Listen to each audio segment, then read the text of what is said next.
And greetings. Welcome to the Evidence Reasons Academy. It's a lot of fun finally doing 2 YouTube shows in one day. I took the day off from work because I spoke at a very important conference this afternoon with my friend and mentor, John Sanford, to a private group of professors and university researchers and deans of universities, mostly Christian. And it was just a great time. And uh, I got a call from Dr. James Carter today, and we had a 2 hour, 15-minute conversation, 2 hour, 20-minute. It was a long conversation.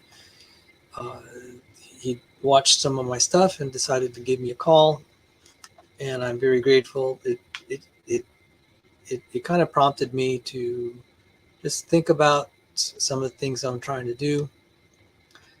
Um, as I mentioned in my earlier personal update, I'm going to be attempting to uh, enter a PhD program in engineering, and it, the dean has said, if there are any hitches, just appeal to him directly. He wants me in the program. I got apparently some very strong recommendations from his colleagues, because some of them I worked with, and it was also very flattering. I did get even one of the deans, uh, uh, uh, one of the professors under him in his department even offered me a fully funded PhD program, which would probably definitely tuition and even a small stipend salary. But and then I'll be on the radio, Denver KLTT again this coming Friday. The show had already been recorded, part two, and I'm actually going to be talking a little bit about some of the ideas I'll be putting forward in part two. And I wish I had for part two what I have now, because I just discovered this about the engineering perspective on biology. This is going to be a very central point. Um, when I talked to Dr. Carter, we discussed about trying to um, create college courses, and I said maybe something more modest for starts is I write an Anti-Evolutionism Handbook. I think it's something that needs to be distributed, and I will make it freely available. It's not going to be a gigantic book. It's going to be a booklet, maybe 10 pages or less. Um, Anything much more than that, they'll have to visit my YouTube channels, and if they want a paid product, I'm happy to do that. Of course, I'll be thrilled to do that. I'm adopting Lane Sebring's, at least for now, business model where practically everything I want to teach will be available for free on the internet, but the charged product will actually just basically be an end-to-end distilled course where you distill all the essential elements into a nice compact course or book. And so, in essence, I'll be making profits off of a distillery, distilling the thoughts into a more compact form. Uh, I feel, from an ethical standpoint, uh, good about doing business this way because I don't want really valuable knowledge, especially things that will uh, really enrich people's lives. I want it to be made freely available. And the Lane Sebring model, which Rebecca had helped me find, is that when people see what your free materials are, uh, they're more willing to trust your content. And then they would, a small percentage, say 1%, half a percent, would be willing to invest in a course or a book. And that model has apparently been very successful for him, and especially successful for Dave Ramsey, where a lot of basically his material was available for free. People trusted him. They're willing to say, hey, why don't I just get all his ideas distilled into a book or a course, and they would buy his stuff. So, um, so to speak, I'm going to be trying to um, put out content for free and to monetize it, to make money. Uh, I'm basically going to be running a distillery. So, what should be in the Anti-Evolutionism Handbook? There have been many attempts at anti-evolutionism and promoting creationism. The difference that I want to bring to the table is I'm a little bit more in touch with cutting edge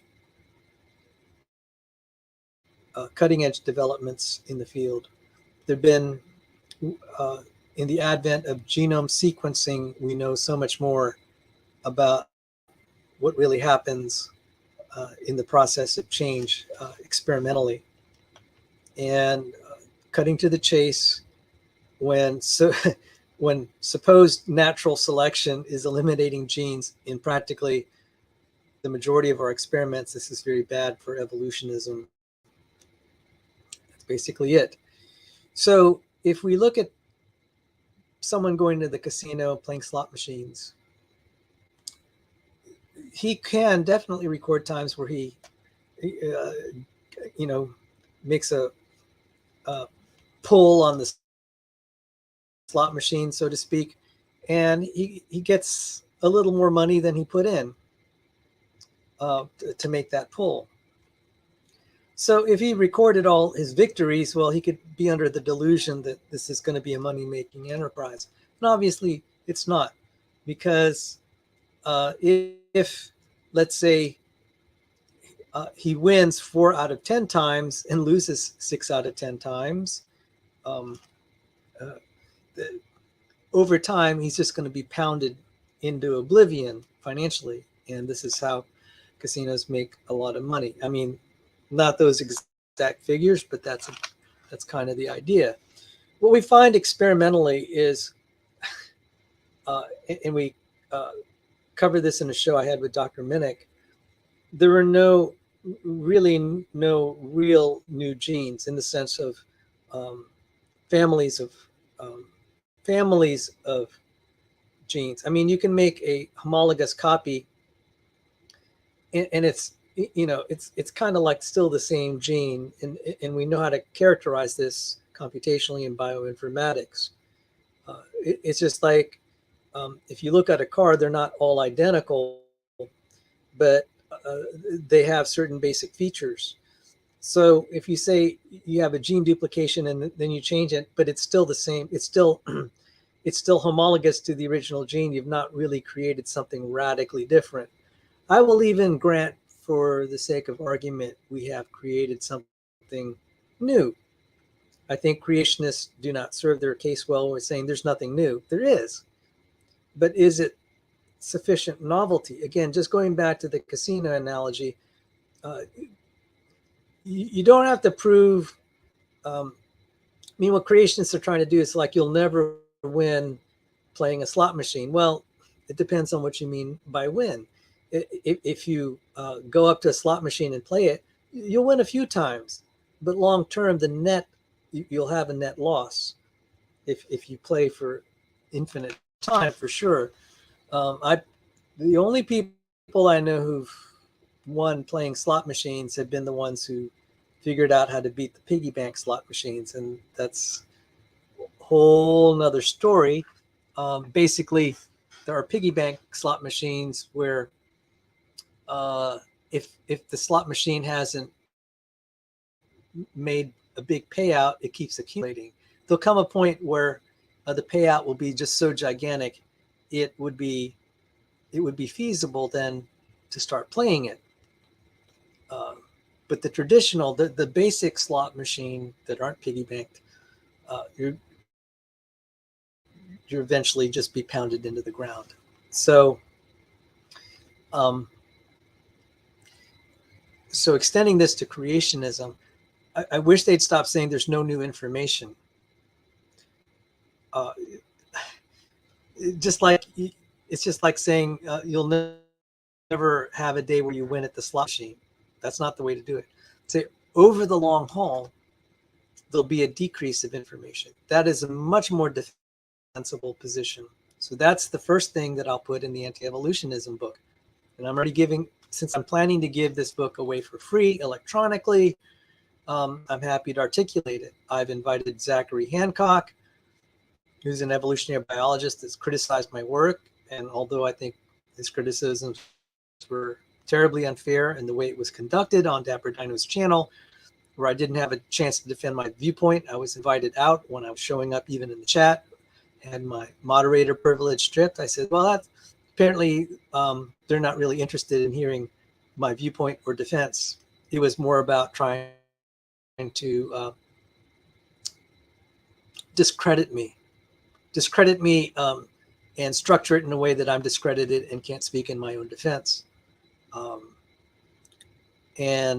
Zach has criticized me, but I still would like to hear what he has to say, because I'll have to defend my viewpoints at some juncture.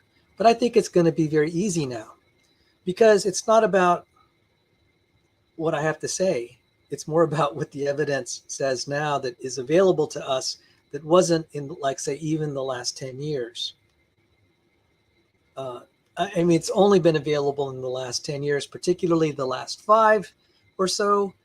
Before that, a lot of this was theoretical predictions and intuitions, and we had some minor experiments that kind of gave us clues, but now it's pretty brutally obvious. When we have papers that say selection-driven gene loss or evolution by gene loss, or genome reduction, which is gene loss, is the dominant mode of evolution,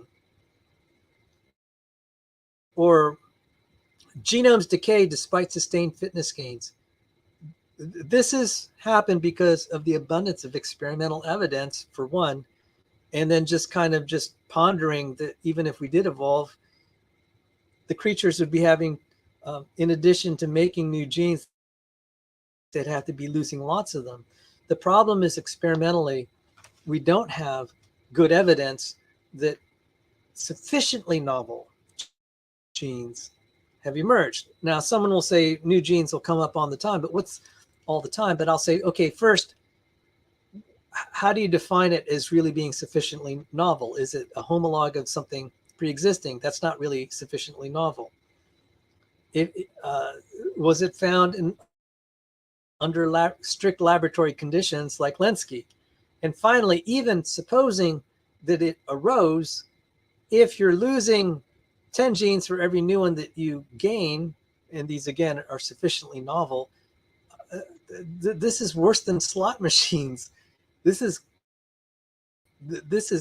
no way that this can be extrapolated to say that something is like a simple microbe can evolve to something as complex as a human, a eukaryotic, or other eukaryotic multicellular organisms.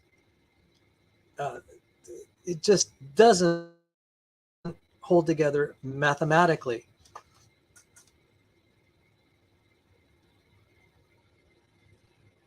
I was looking, oh, Mr. Jetty, very great to see you. And Steve, thank you for dropping in.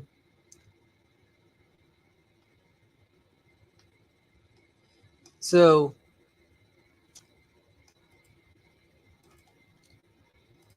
that is the gist of my Anti-Evolutionism Handbook. And they'll say, is that all there is? I'm just like, well, what more do you need? The arguments that are succinct are the ones that are very, very strong. If you look at the equations of physics, their power is in their succinctness. You could write the major laws, a large number of the major laws of physics, and summarize them on an index card or a piece of paper.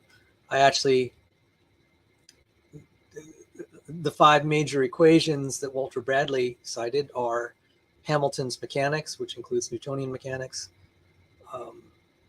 statistical mechanics and thermodynamics, electromagnetic theory, quantum mechanics, and relativity, and their equations associated with those.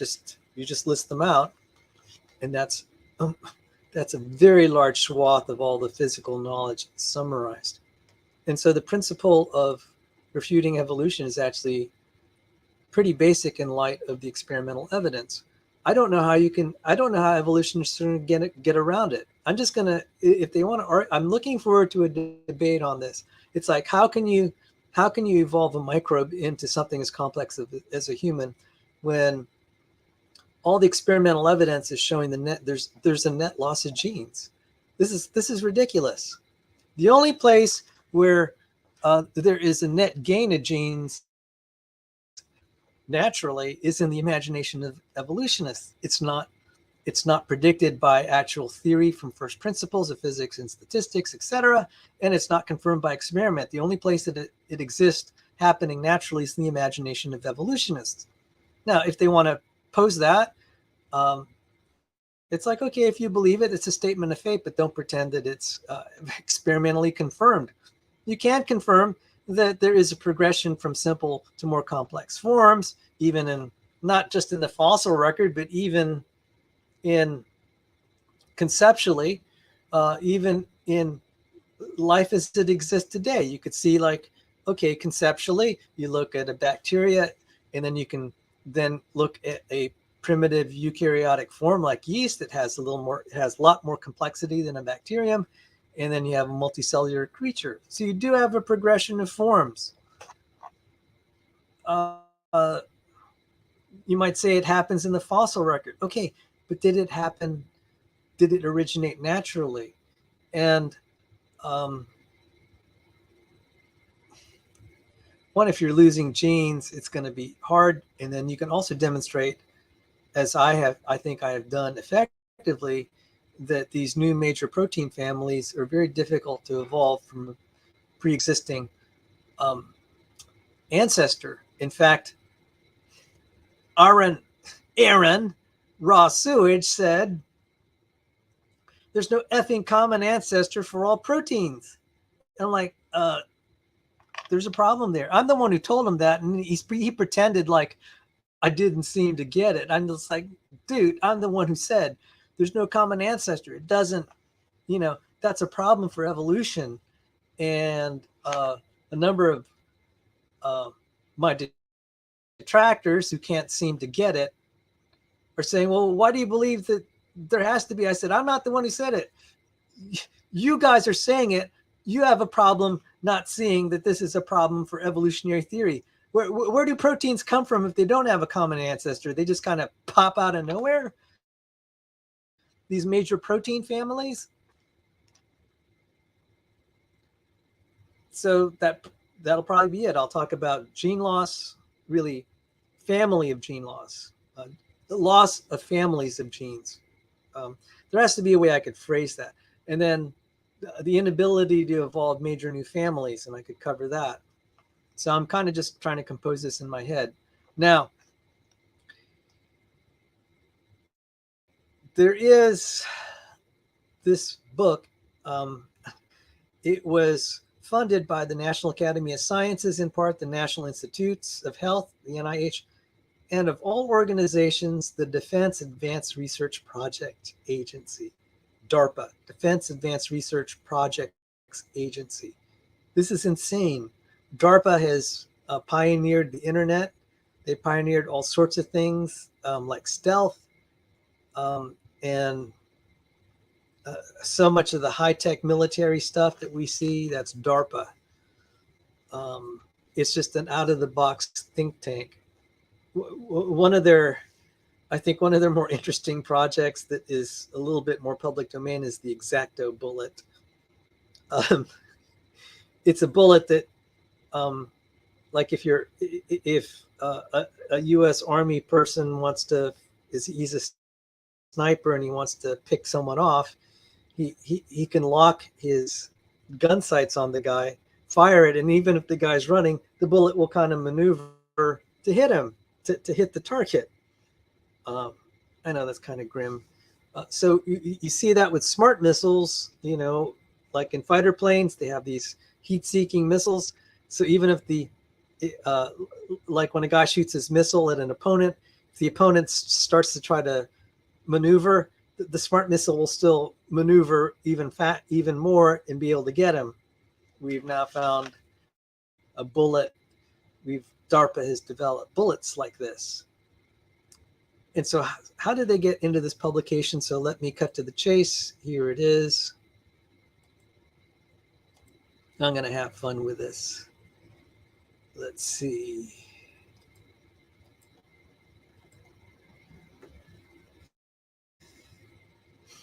An engineering perspective on biological organisms. I'd say 80-90% of this essay is fabulous. There's 10 to 20% that's Darwinist garbage, but otherwise, it's great stuff. I provided the link in the video description. The book is Catalyzing Inquiry at the Interface of Computing and Biology. Chapter 6 is a computational and engineering view of biology. So the computational view is kind of esoteric, but let's get to the engineering perspective. An engineering perspective on biological organisms. Biological organisms as engineered entities. Engineering insights can be useful in understanding biological organisms. Let's see if I can make this bigger.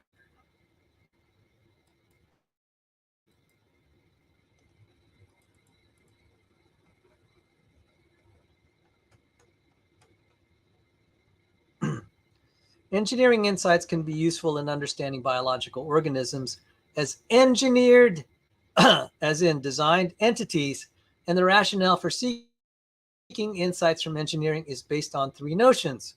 First, although the physical scales may differ in some cases, human technology and natural systems operate in the same world and must obey the same physical rules. Knowledge that engineering fields have accumulated about what techniques work and the limits of those techniques can serve as a potentially valuable guide in investigating the physical basis of the operations of natural systems. This is especially true for biochemical feats, such as structural support, locomotion, circulation, and so on.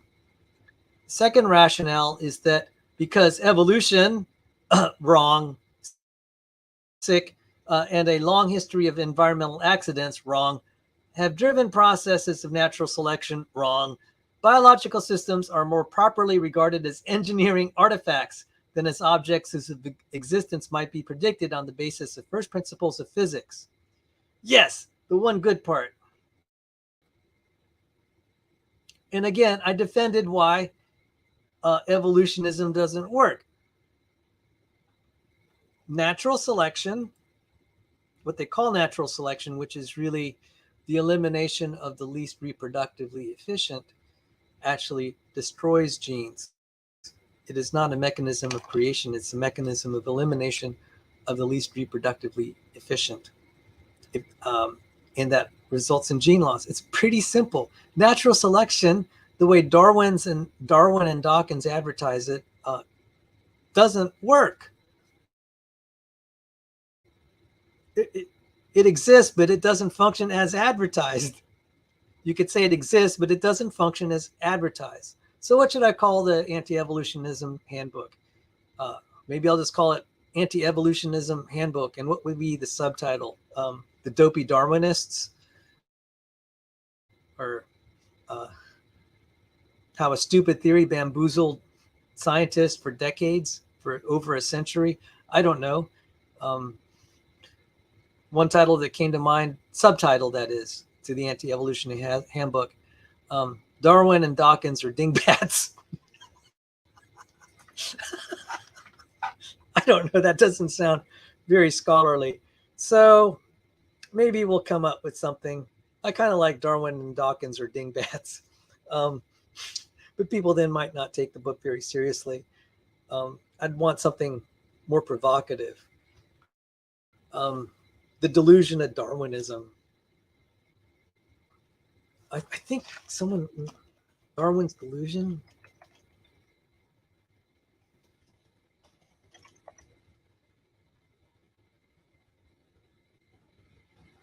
Yeah, there was someone who said the Darwinian delusion, the scientific myth of evolutionism.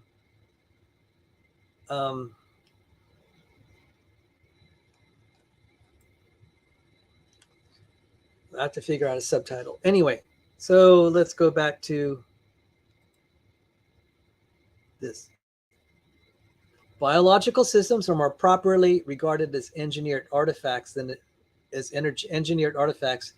objects whose existence might be predicted on the basis of first principles of physics. Actually, first principles of physics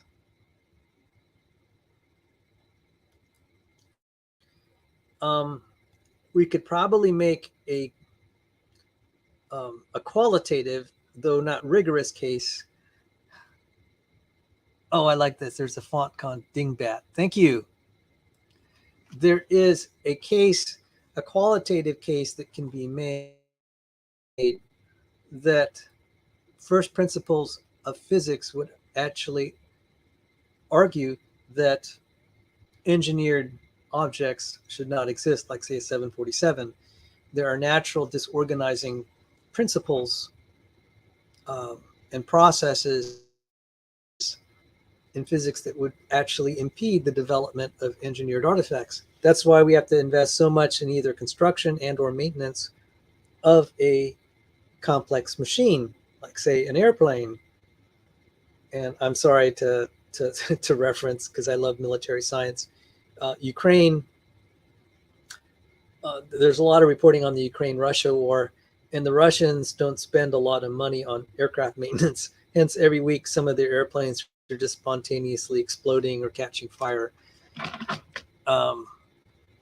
So there is a physical principle that a complex machine, because the parts are so, often they're kind of at the limit of, they're usually, to make an effective machine,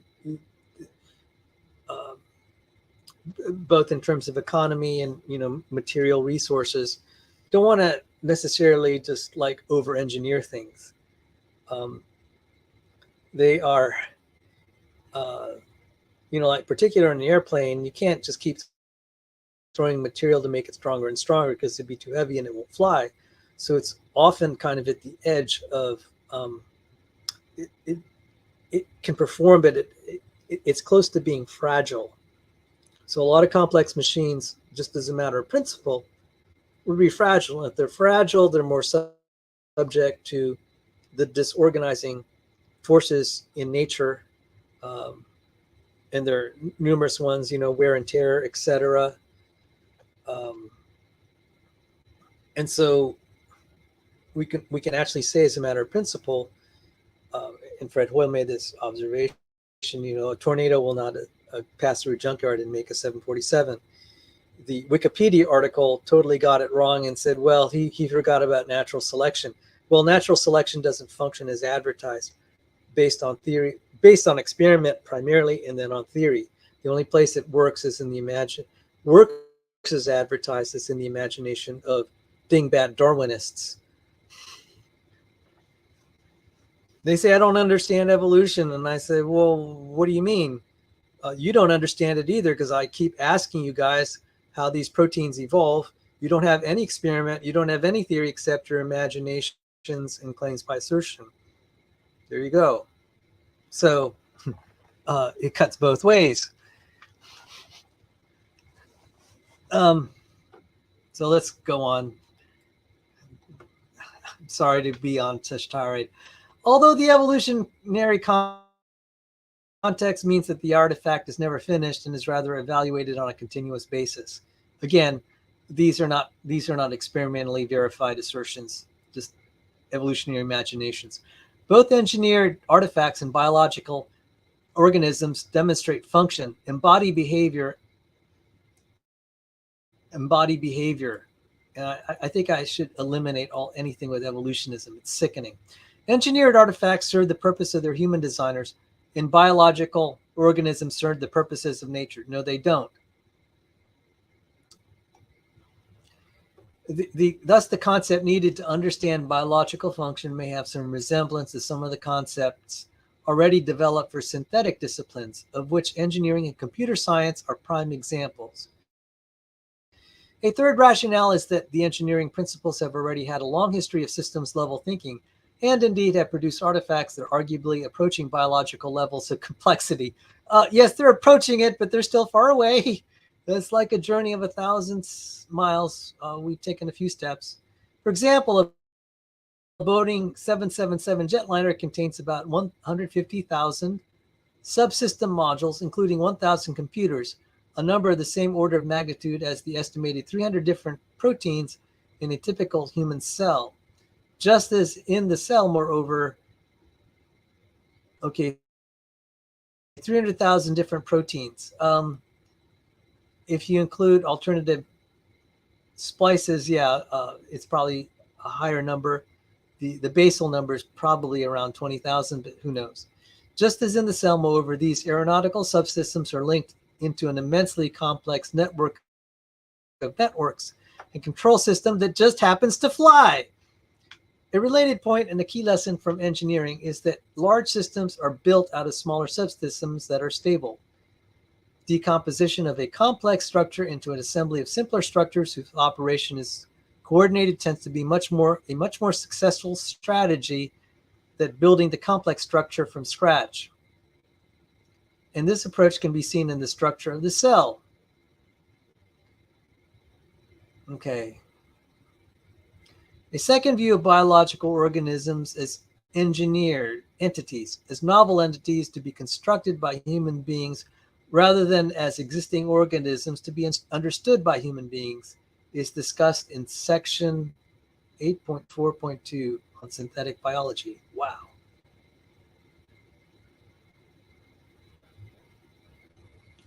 I got to look into that.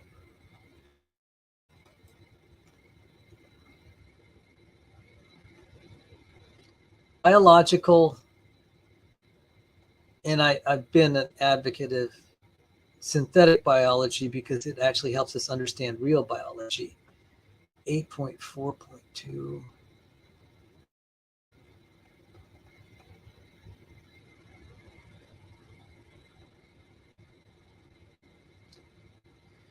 As a field of inquiry, the goal of biology, reductionist or otherwise, has been to catalog the diversity of life and understand it, how it came about and how it works.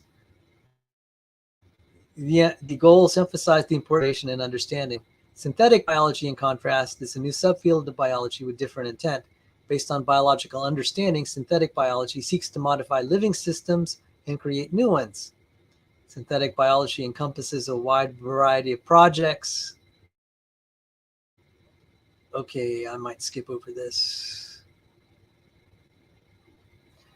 Some synthetic biology researchers see created life as an opportunity to explore wider conceptions of life beyond examples by nature. For example, what are the physical limitations of biological systems? Are other self-replicating molecular systems possible? The answer is yes. Are there general principles of biochemical organization? Probably. The inquiries may help researchers understand how life began on Earth, as well as the possibility of extraterrestrial life.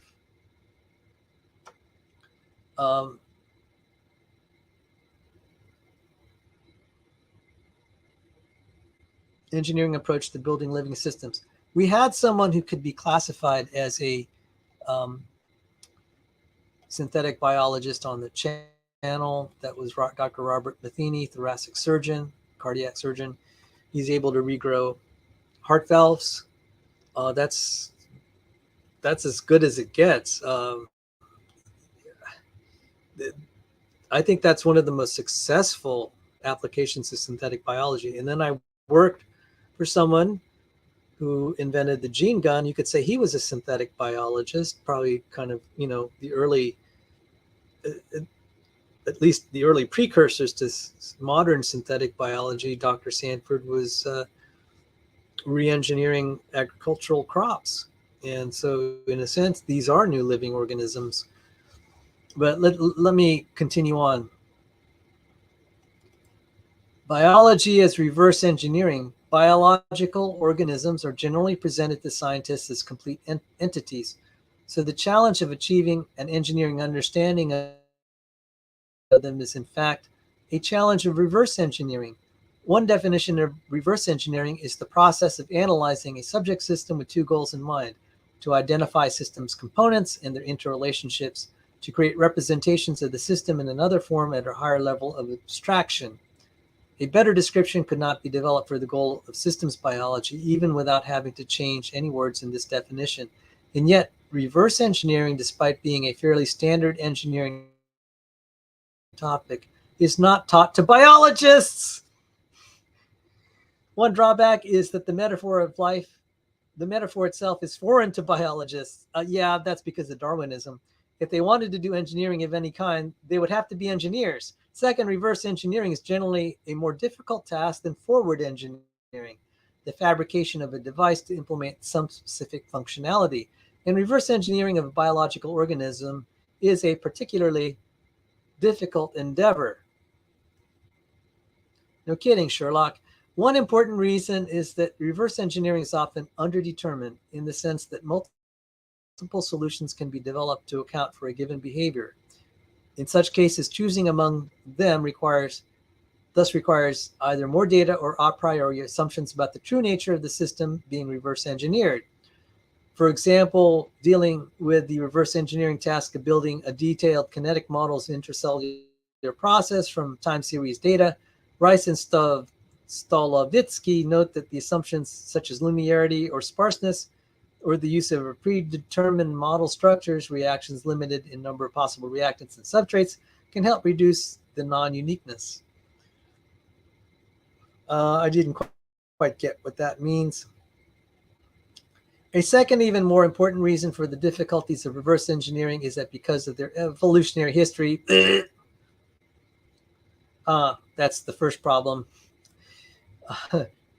Get rid of that. The organisms of interest are constructed in highly non-optimal manner. Wrong. I'll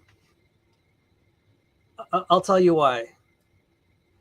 Unless you know what the design goals were, you can't say it's non-optimal. For example, if something is constructed, tries to optimize speed over fuel efficiency, and then you apply the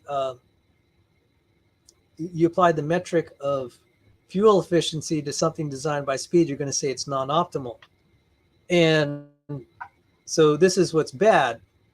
And that's kind of a Jerry Coyne approach. It's like, the humanized, horribly designed, it has the backward wired retina. And then he gets overturned when the physicists say, look, we have waveguides, optical waveguides. It's an amazing feature of how this works. And I talked to a Department of Defense engineer who works with waveguides. His jaw dropped. He said, "There are waveguides in the eye? That's really hard to engineer." So this whole non-optimality thing, it's easy to throw that term around and say it's non-optimal if you're using the wrong specifications. But what we can say is that when something is optimized, like say the sensory capability of sharks to detect electric fields, that's optimized as far as we know to the limits of physics. To use a quantum spin detector in the cryptochrome protein to detect magnetic fields to help a bird navigate from using the magnetic field from North Pole to South Pole with waypoints along the way. Marcos Eberlin cited research, and Marcos Eberlin's one of the top chemists in the world. He cited research that pointed out this is optimized probably to the limit of physics, because no chemist on the planet can put their chemicals in such a quantum state as found in that cryptochrome protein that can detect hyperfine transitions in the electron spin based on detection of the magnetic field. This is just insane.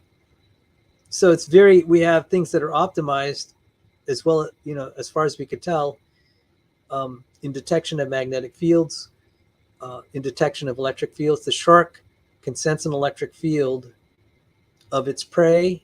So when that prey is moving around and its nervous system is sending electrical signals to its muscles, the shark can sense it. It is phenomenal. I have a diagram of all the shark's sensory organs, and it is insane. So I don't buy this non-optimal stuff. You can make all these arguments that this is not optimal. I mean, a train is not optimal to operate in the water. It's so easy to make up this garbage. Again, that's the evolutionary mindset. Totally unhelpful. So let's move forward.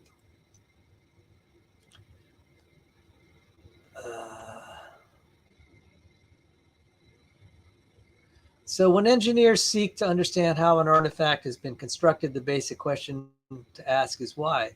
Why is the structure here? Why was that material used? By asking such questions to human engineered artifacts, the engineer can often divine a reason that answers them. The reason is that engineers can be expected to design artifacts using principles such as modularity and separation of function to minimize unnecessary links between subsystems with different purposes. These principles guard human designs against unforeseen side effects that would arise if components were not deliberately assembled in such a way as to minimize undesired or unanticipated interactions. However, the same is not true of biological organisms. In many cases, the only answer for biological systems is that's the way it was built. Nature builds from accidents that happen to work and creates new mechanisms on top of old ones. Bull. Baloney.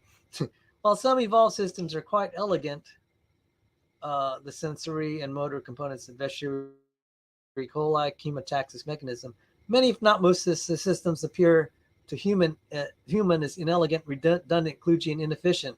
Some of them extremely so. More garbage. More evolutionary garbage.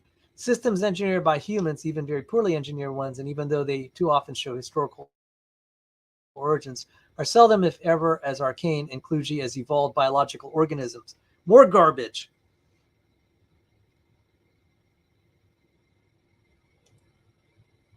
I mean, I'll defend this. Look at the field of biophysics. Look at the pioneers of biophysics, like William Biolek. He gave a Hans Bethe memorial lecture. He said, more perfect than we imagined. More perfect than we imagined. And he points out this is not kludgy. Biological systems are able to achieve things that we cannot engineer. And they're certainly at the limits of physics. This is an archaic, stupid, evolutionary poison that is being refuted. Because if it is so well designed that it exceeds human capabilities, and if, as I pointed out, now in light of experimental evidence, that biology, that natural selection, Darwinian so-called natural selection does not work as advertised, that this Darwinian ding battery doesn't work because it, this elimination of the reproductively least efficient results in a net elimination of genes, of existing genes, rather than creating sufficiently novel new genes. Over time, there's no way that this ends up building a complex system. So given that evolutionism theory doesn't work in practice, as shown by experiment and observation, and given that biological systems in terms of the physics exceed, are constructed and optimized in a way that all the technology on the planet cannot parallel it, this does suggest an intelligent design, a power far beyond anything that we can comprehend. So, take it or leave it. But the evidence is not in favor of this garbage evolution. This is evolutionary poison. They could just strip all this out and just say, we're going to reverse engineer this. We're going to find out what the figure of merits and the what things are actually, what factors are actually optimized in the system. What are the design principles? So we could say, okay, like a design principle. Is it optimized for speed? Is it optimized for efficiency? Um, Things like that. So an airplane has certain principles that it's constructed on that you wouldn't find in a car. They're different design principles. And that's, I mean, you know, that's that's what design principles mean. And so the design principle kind of emerges from, what was in the mind of the designer, what were the goals trying to achieve. And sometimes I've been on some engineering projects and I just kind of laugh. I said, well, what the customer was requiring out of this product is actually physically impossible. They wanted all these buttons on a particular device, and just like, you're not going to have any room. I mean, if they just drawn it up, they'd realize this is self-contradictory requirement specification. But let's say you have something coherent, then you have design principles of how you're going to construct this. It has to be strong enough, it has to be light enough, etc. All right, so I'm sorry. There's some great parts of this. I'm gonna downgrade this from being 80% good. It's probably 50% good, because there's so much distasteful evolutionary Darwin ding battery. It's just sickening. Anyway, let's proceed. Finally, it's helpful to distinguish between two different approaches to reverse engineering. One approach of reverse engineering biological systems, a top-down approach, begins with its observable behavior and characteristics and seeks to decompose the system into components or subsystems that collectively exhibit the macroscopic behavior in question. That is, the top-down approach is based on successive decomposition down to the system's most elemental components. A second approach is based on bottom-up approach, which begins with an understanding of constituent parts to the lowest level. The macromolecules and the genetic regulatory networks of the cells that make up the system. This philosophical notion embedded in bottom-up approach is that the component is likely to be easier to understand than the system in which it is embedded. By successive assembly of component parts, one is able to create ever larger assemblies whose operation is understood. And I could go on.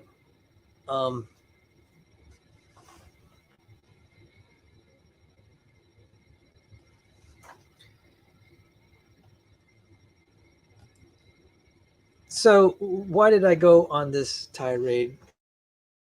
For the longest time, they said, did you notice so many of the creationists are engineers? And they said, they don't know one thing about biology or evolutionary biology. Well, first off, that criticism may have held some water 40 years ago, 50 years ago, but that is changing. I have an article that I've shared before. Maybe I'll share it now. Let me look for it.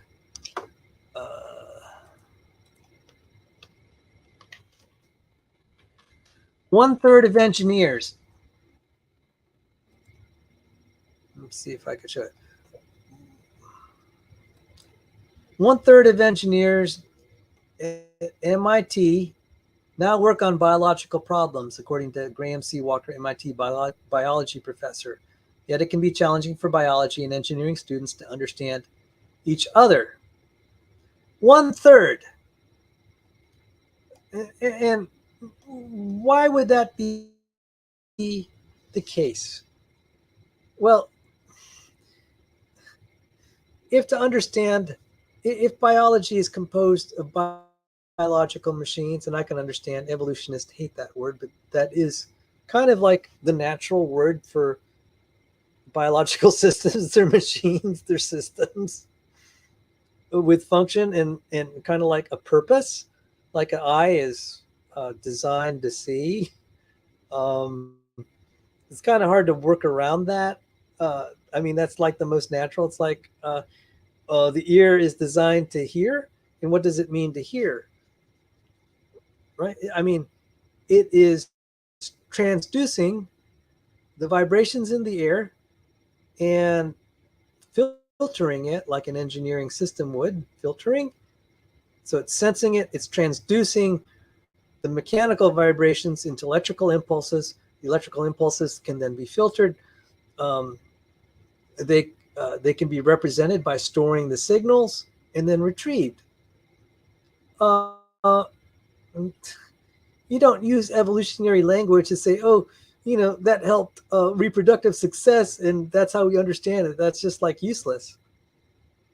I studied under an electrical engineer. He was hired in the Department of Cellular Neuroscience without having any biological, not a single biology class. But he had the right skill set because they needed someone to help understand the human ear. And the human ear has lots of transduction from mechanical to electrical energy. There's filtering. There is probably the equivalent of fast Fourier transforms um, in the organization of the sensory organ. There is there's signal transmission and filtering, storage and retrieval. Uh,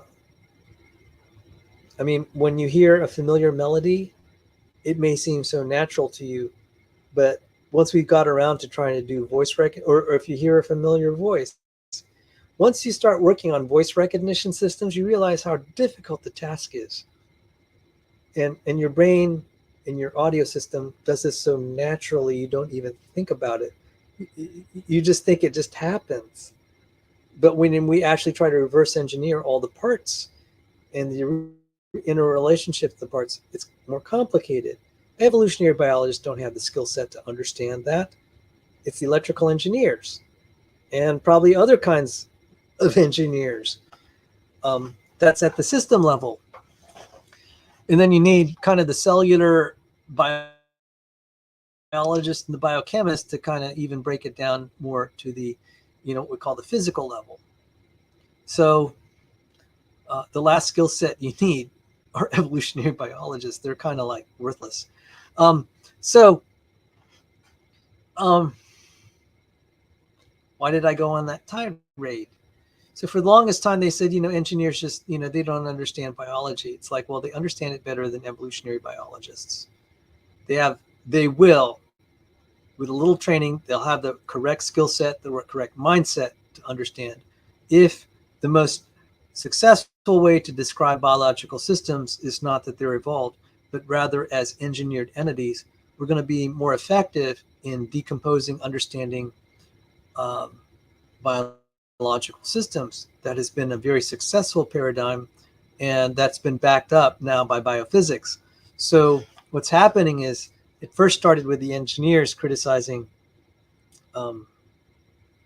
evolutionary biology, but coupled that, it was just kind of a natural way. Engineers who probably didn't even care about the creation evolution controversy, they naturally were needed to start understanding biological systems. Then we had the biochemists, and I'm told that, you can kind of see this with organic synthetic chemists like synthetic organic chemists like James Tour. They're less metaphysically committed to defending like naturalistic origins. They just want to tell it like it is. And what we're seeing, and look, Darwin's Black Box is written by Michael Behe, who's a biochemist. So you have the engineers, biochemists, and now we have the biophysicists. And even though William Bialek is definitely not a creationist, he's saying life is more perfect than we imagined. This does not look like it is cobbled. It looks like if we did not know it was a biological organism, we'd say this is the most exquisite engineering that's able to operate systems that are at the absolute limit of what is even physically possible in the universe. This is like jaw dropping. And so this whole thing about the Salem hypothesis, let me just talk about this. And maybe in the past there was some reason to think this held water, but it's not going to work so well. Let me just visit here. The Salem hypothesis is, oh man. Salem hypothesis is the observation of an apparent correlation between the engineering trade and creationist beliefs, possibly due to crank magnetism. This also include climate change denial and crackpot beliefs. Boo. Okay, so Salem hypothesis is the observation of the apparent correlation between engineering trade and creationist belief. The hypothesis suggests that people who claim science expertise whilst advocating creationism tend to be formally trained as engineers. This hypothesis does not address whether engineers tend to be creationists or the converse. However, it has been speculated that engineering predisposes people to a creationist science view. There is some evidence that this characterization of respected members of the esteemed engineering profession can actually be extrapolated out to fundamentalism and quackery of all kinds. The Salem hypothesis was formulated by Bruce Salem on Talk Origins. It is listed in Echo jargon file. Conjectured that an education in the engineering disciplines forms a presupposition to viewpoints. Due to longtime regular Bruce Salem, Mu, Psi Cree, or Tay, posters whose credentials include EE, CSE, Computer Science Engineering, ME, Mechanical Engineering, or other branches of engineering are noted as data points for the Salem hypothesis. My own personal experience indicates that of engineering disciplines, EEs are the most often encountered Psi creationist postings. I don't believe that I've ever seen a chemical engineer on the other hand.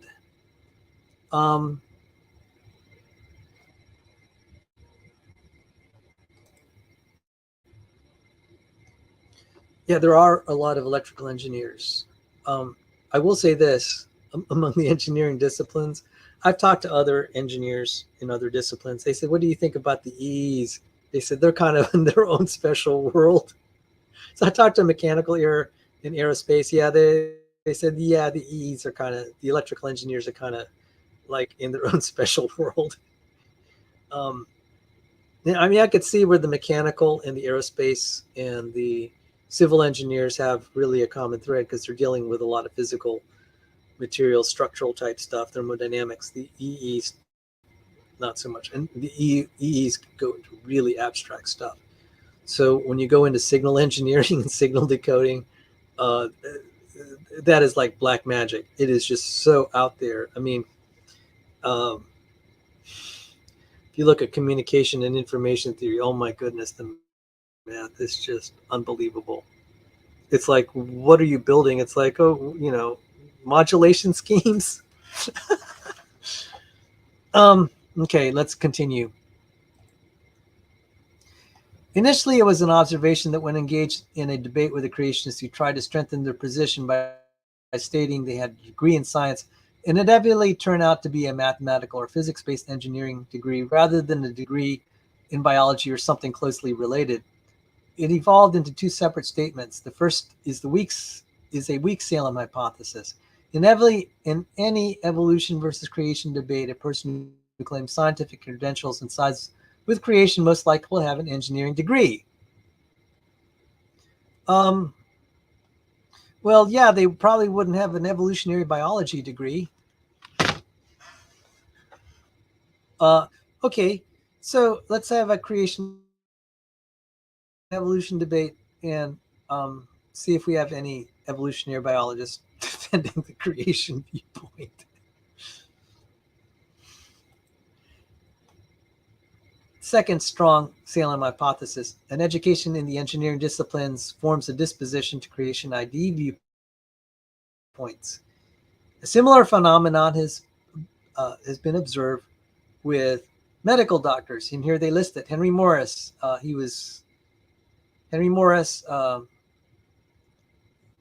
hydraulic type creation engineering. Taz Walker, Mark Hartwood, Skip Gillen. I don't know him. And by the way, there's so many engineers at the Discovery Institute. It's crazy. Walt Brown.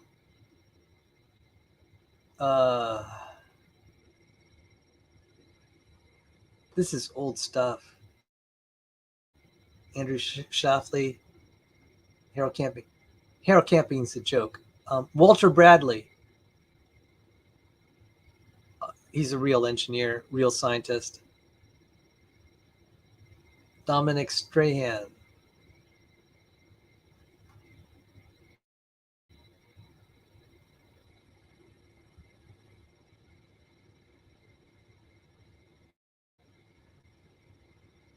Phil Klass spoke at my junior high school.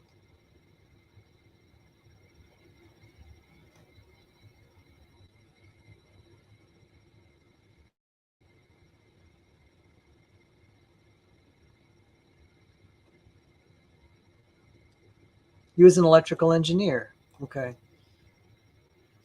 And Bill Nye, the Science Lie. He was from Cornell.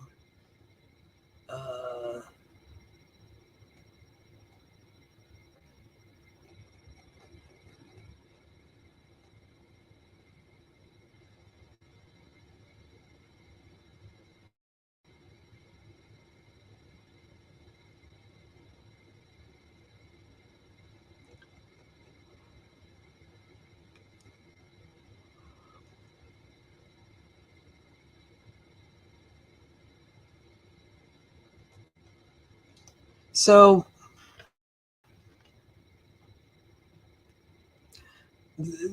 that was a pretty nasty.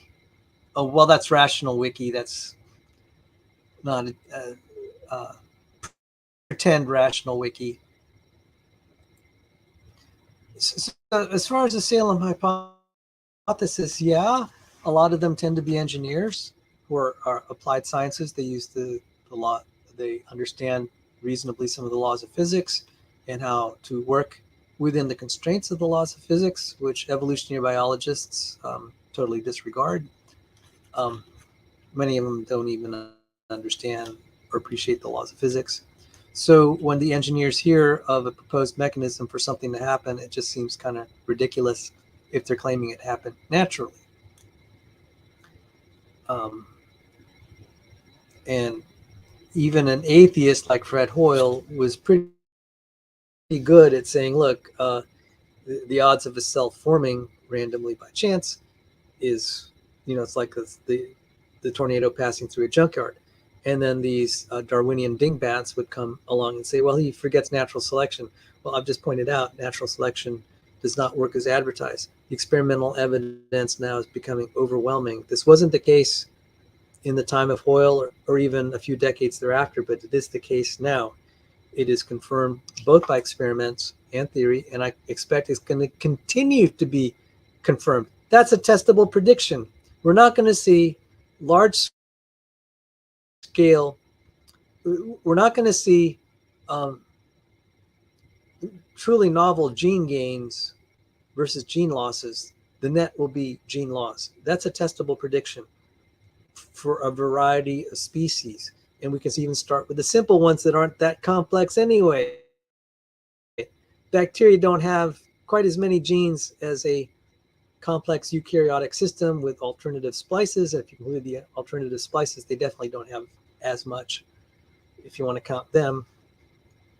And they're losing genes. It is speculated and articulated by Alexei Kondrashov, who was a colleague of my professor, who was an evolutionary my professor of bioinformatics, who was an evolutionary biologist, that the average human has hundreds of disabled genes. So,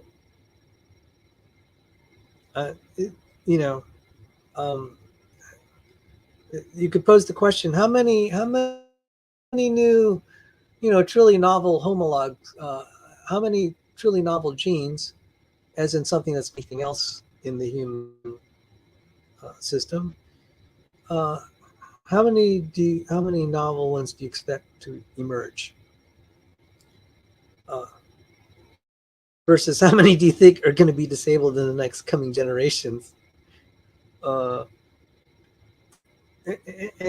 I asked some of my critics, like, can you name one geneticist of any prominence that thinks we're improving? And I'm talking improving in terms of having less, um, that some of our disabled genes are going to kind of spontaneously self-repair. And we have biological evidence, if we look at bacterial populations in the Linsky experiment, all of the gene lines lost genes under strong, quote unquote, selective pressure. This is bad news. And I don't think the bad news is going to stop. So I think I probably just articulated what I expect to put some of the major elements in my Anti-Evolutionism Handbook. I addressed this whole criticism that insinuates engineers don't have a place at the table in the creation evolution controversy because they don't understand biology. That's definitely not the case with engineers that I'm seeing who have some biological training. I have a little bit, and I'm there are lots of physicists like Dave Snoke who has lots of, oh my goodness, insane amounts of physics knowledge, and he would be counted as an engineer because he's design he has to design experiments that make quasi-particles, and I don't know if he's involved yet. He's the one who alerted me to biological lasers. So there's going to be a lot of guys doing biological laser work, God willing, in the future. We already have guys working on it. I hope there's going to be more. It'll lead to great diagnostics and ability to have insights on how biological systems work. So this thing that, that we can't comment on biology, I think I successfully refuted that. I showed this article from the NIH, the engineering perspective on biology, and 1/3 of the engineers in MIT are working on biological problems. That was an article in 2006. It doesn't mean that that's their full-time, for that 1/3 that's their full-time deal, but they would have the right expertise to build the systems to help diagnose and pick apart and try to guess what the parts are in the reverse engineering process. And as I said, you look at research teams, you look at their backgrounds, a lot of them, I'd say that, for some of these research teams that are trying to figure out how the cell works, I'd say the primary qualification, the primary discipline that's represented is biochemistry, and then next would be a variety of things: engineer, computational scientist,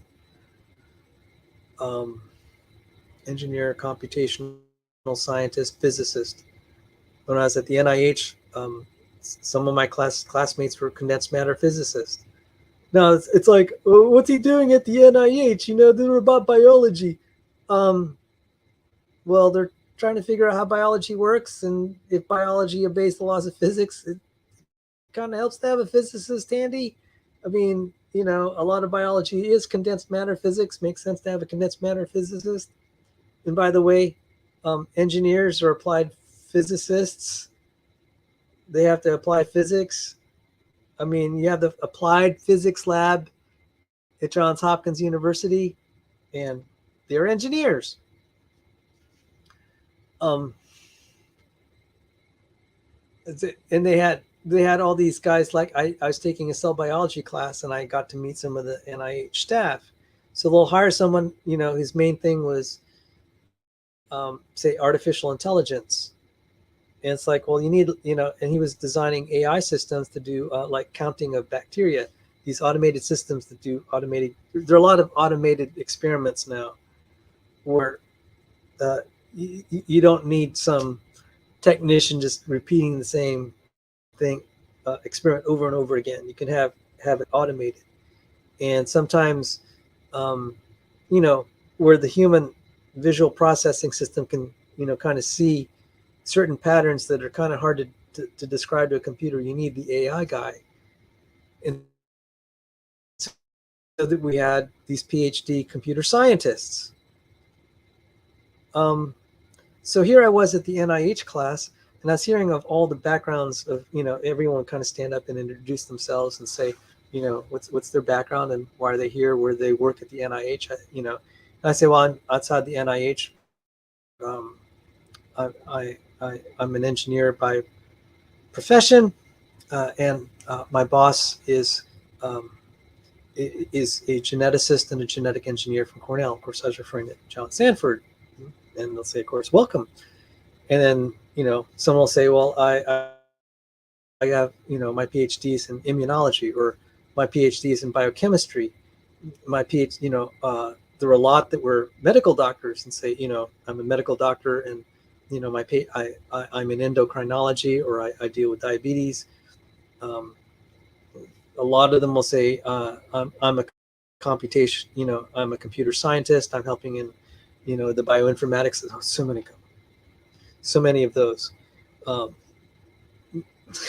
my professor, she was a physicist. She was my professor in bioinformatics. Um, I had a lot who were physics guys. Even the evolutionary biologist I studied under was really, uh, he was a mathematician and computer scientist, but he got assimilated into the evolutionary community. You could call him an evolutionary biologist, but he's recruited to do computational stuff. So, I mean, there's just not a lot of need for some guy saying, hey, look, birds are dinosaurs. Birds are dinosaurs. And I'm like, okay, so if that's the case, if you're doing phylogeny like that, then a dinosaur is also a fish. It's a sarcopterygian type fish. So are you saying a giraffe is a fish? A bird is a fish? Since a bird is a dinosaur and a dinosaur is somewhere a fish, who was it? Axel Meyer. If you think I'm being too cruel here, Axel Meyer.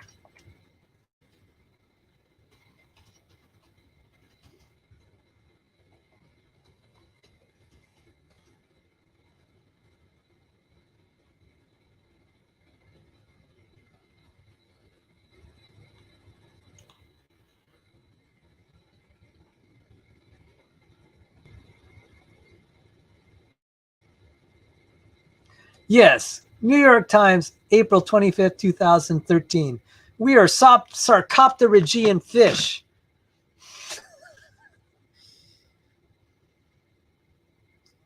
All right. Why did I go down that route? This is does that does that assertion make any difference whether you believe it or not? Whether you're going to figure out how the ear works? And I'll say no. I mean, you could believe the reverse, that fish are humans. I mean, it's not going to change anything. And so these research groups have no need of that.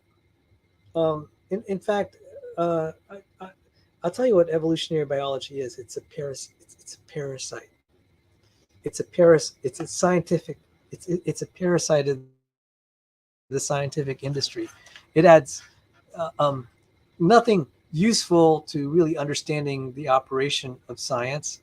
Uh, it has been used as a bludgeon to try um, to marginalize and expel and exclude people that don't believe in evolution, but who otherwise might make a contribution to science. Its theory is wrong. It adds to misunderstanding. So I classify it as a parasitic, an insidious parasitic idea to science. It's not very good. It's ruining the careers, and putting undue stress, um, by insisting it's necessary, and it's not. We have good evidence of that. Look at the scientists that have appeared on my channel that are skeptical of evolutionism. Dr. David Snoke, distinguished professor of physics. Um, Scott Minnick. We've had Paul Guillem. We've had Rob Stadler, Harvard, MIT PhD. Brian Hayes, Dr. James Carter, Dr. Change Tan, Dr. Robert Matheny. Oh my goodness, Dr. Matheny.